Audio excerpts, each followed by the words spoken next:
Hey goalies, Tanner Jaillet with Goal in the Net here. Just going to go through a couple kind of lower body hip stretches. So remembering that we don't want to just be stretching our lower body, we want to make sure we're getting our upper body, our shoulders, everything loosened up to prevent some injuries. But just a couple kind of lower body hip stretches, mostly for the hips and then the glute area, but I'll give you a couple ideas of things to do. So usually the first stretch I always start with, this one's the groin, but helps our hips as well, as just the frog. So that's where you're just gonna wanna get.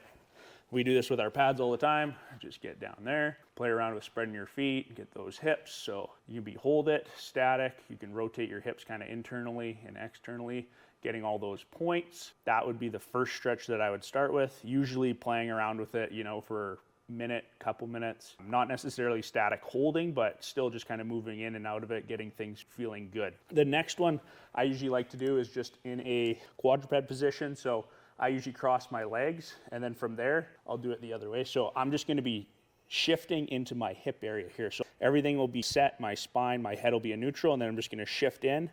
And then from there, you can kind of start to just rock forward and backwards, and you'll feel a lot kind of right in this upper area of your glute hip. So this one's really good, and then you can just switch back and forth. If you push a little bit forward, you might feel it in your front hip flexor, but just playing around with that, rotating your hips. From there, usually we'll get into just our figure four, where you will just bring that one leg up.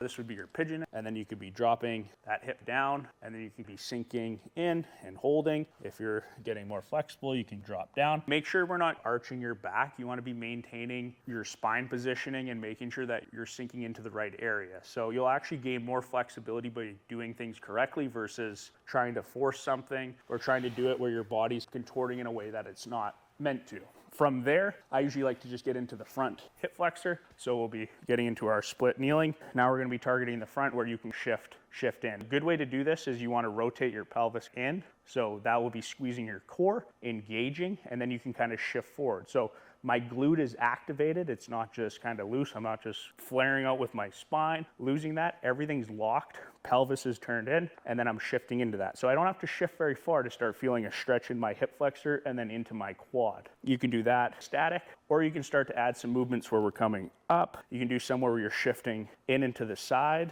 in into the side. You can be going straight up, straight up. So there's a number of different exercises you can be doing within this one hip movement. So you can make it more dynamic or make it more static. From there, you can do the same thing, but we'll be going out to the side externally. So here you're gonna be getting more of your inner groin, but still hitting your hip on this side. So nice to be able to sink into that spot, still making sure our pelvis, our core is tight, everything's out. But from there, if you want to start rotating, start to open up this, come over the top, you're going to start to feel a little bit more of a stretch. And then you're going to want to be doing both sides. So you can go into your pigeon, your figure four type thing, and then you can get into your half kneeling, where there's a lot of different sequences you can do. Another thing you can do is loop this. If you put it around a bench, this one's great after. You can put that around your glute, and then this band is going to actively want to drive your hip through and forward. So we used to do this after games, where it's a little bit more fight against the band and squeeze, and then you just relax and it kind of sinks in, and that band is going to pull your hip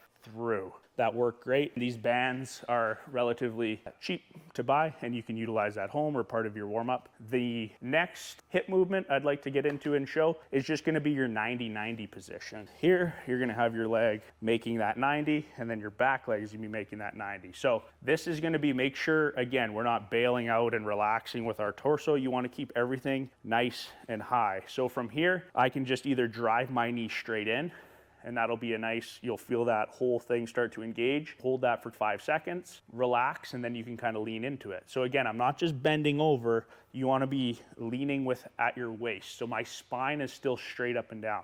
So I'm leaning into that, and you should feel a nice stretch in the hip. Next thing you can start to do is, now we can externally rotate. So now I'm gonna be rotating my hip. Now I'm gonna start to feel this stretch in here. So we're gonna be activating our T-spine and our hip. We'll start to be feeling it there. So now we can hold that position, which is great. So first one, you can fight down. Second one, if you want, you can fight up, squeezing that in, and then you're gonna be relaxing and moving forward. Gonna wanna make sure that you hit both sides. So these are nice to just play around with, whether you're watching Netflix or whether you're doing it for your warm-up or your routine. So making sure that we're maintaining our spine and our head. You don't want your head kind of looking and turning, making sure everything's in alignment so that you can optimize this stretch. So those are a couple hip stretches. Lots of these are available online. If you have any questions about any of these, please feel free to fire away, send us an email. We have a doctor that's part owner of Goal in the Net, so she has a ton of knowledge with any of these stretches, any of these movements. So enjoy these stretches, use them, and good luck.